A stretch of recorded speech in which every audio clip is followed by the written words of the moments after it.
Hi, and welcome to the first video tutorial of MEDfl. In this video, we will cover how to set up the database configuration. Before you start, you'll need to select a workspace. It's preferable to choose an empty folder, but you can also use a previous workspace if you have already specified one.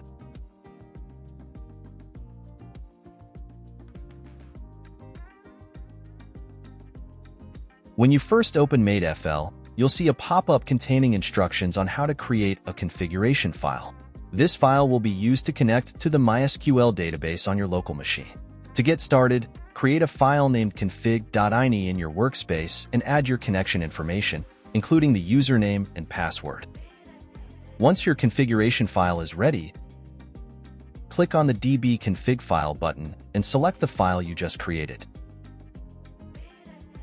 After a few seconds, you should see a success message indicating that the configuration is set up. Now, you're ready to start creating your federated learning pipeline.